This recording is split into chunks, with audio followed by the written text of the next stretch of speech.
सबसे पहले है सोमनाथ का ज्योतिर्लिंग। यह ज्योतिर्लिंग गुजरात के सौराष्ट्र क्षेत्र में अरब सागर के तट पर स्थित है। शिव पुराण के अनुसार जब चंद्रमा को दक्ष प्रजापति ने क्षय रोग होने का श्राप दिया था, तब चंद्रमा ने इसी स्थान पर तपस्या करके स्वयं को श्राप से मुक्ति दिलाई थी और तब चंद्रदेव ने इस ज्योतिर्लिंग की स्थापना की थी। दूसरा ज्योतिर्लिंग है मल्लिका अर्जुन ज्योतिर्लिंग। यह ज्योतिर्लिंग आंध्र प्रदेश के कृष्णा नदी के तट पर श्रीशैल नाम के पर्वत पर स्थित है। इस ज्योतिर्लिंग का महत्व भगवान शिव के कैलाश पर्वत के समान माना जाता है, क्योंकि कैलाश पर्वत पर जाना श्रद्धालुओं के लिए अत्यंत मुश्किल है, इसलिए इस ज्योतिर्लिंग का महत्व और बढ़ जाता है। और अब बात करते हैं तीसरे ज्योतिर्लिंग की। इस ज्योतिर्लिंग का नाम है महाकालेश्वर ज्योतिर्लिंग। यह प्रसिद्ध ज्योतिर्लिंग मध्य प्रदेश के उज्जैन में शिप्रा नदी के किनारे स्थित है। इस ज्योतिर्लिंग की विशेषता है कि यह एकमात्र दक्षिण मुखी ज्योतिर्लिंग है। मान्यता है कि यहाँ पर पूजा अर्चना करने से उम्र बढ़ जाती है और सभी प्रकार के संकट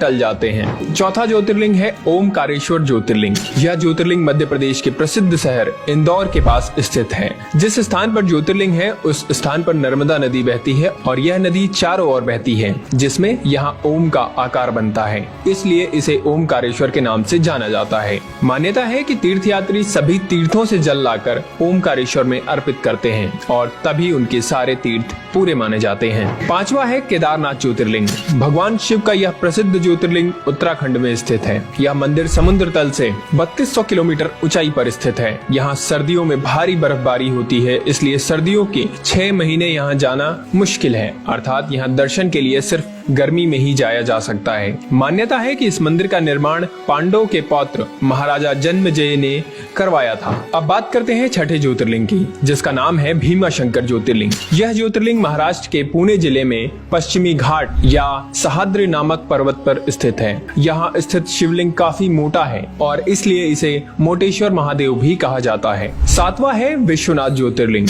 यह ज्योतिर्लिंग उत्तर प्रदेश के काशी में गंगा नदी के किनारे स्थित है। यहाँ की मान्यता है कि काशी नगर को स्वयं भगवान शिव ने बसाया था और कैलाश पर्वत के बाद उनका दूसरा स्थायी निवास यही था।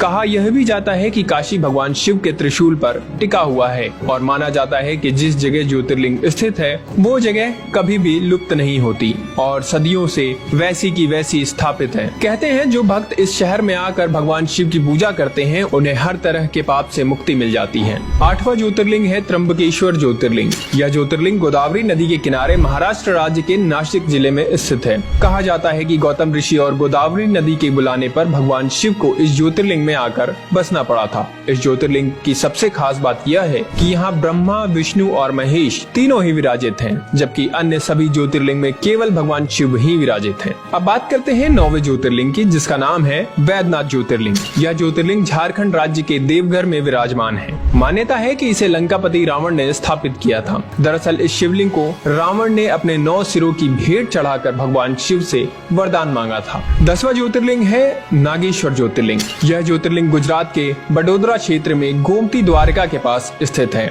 इसके अलावा कुछ लोग उत्तराखंड के अल्मोड़ा जिले में स्थित जागेश्वर शिवलिंग को भी नागेश्वर ज्योतिर्लिंग मानते हैं। 11वां ज्योतिर्लिंग है रामेश्वरम ज्योतिर्लिंग। यह ज्योतिर्लिंग तमिलनाडु के रामनाथन जिले में मन्नार की खाड़ी के पास स्थित है। यह भारत के दक्षिणी भाग में सबसे अधिक देखे जाने वाले मंदिरों में से एक है। मान्यता है कि यहाँ भगवान राम ने वानरों के साथ मिलकर लंका पर चढ़ाई के लिए राम सेतु बनाया था और यही उन्होंने रामेश्वरम ज्योतिर्लिंग की स्थापना की थी। इस दिव्य तीर्थ को भारत के 4 धामों में से एक भी माना जाता है। और अब 12वां यानी कि अंतिम ज्योतिर्लिंग, जिसका नाम है कृष्णेश्वर ज्योतिर्लिंग। यह ज्योतिर्लिंग महाराष्ट्र के दौलताबाद से लगभग 18 किलोमीटर दूर बहरौल गाँव में स्थित है। इस मंदिर का निर्माण देवी अहिल्या होलकर ने करवाया था। धुष्मेश्वर महादेव के दर्शन से सभी पाप दूर हो जाते हैं और जीवन में सुखी सुख आ जाता है। तो दोस्तों ये थे भगवान शिव के 12 ज्योतिर्लिंग, जो सिर्फ भगवान शिव के स्थान ही नहीं बल्कि हमारी संस्कृति और भारतीय धरोहर का भी एक अंग माने जाते हैं। इसलिए अगर आपको वीडियो अच्छी लगी हो तो हमारे चैनल को सब्सक्राइब करें और हमारे फेसबुक पेज को फॉलो करना ना भूलें।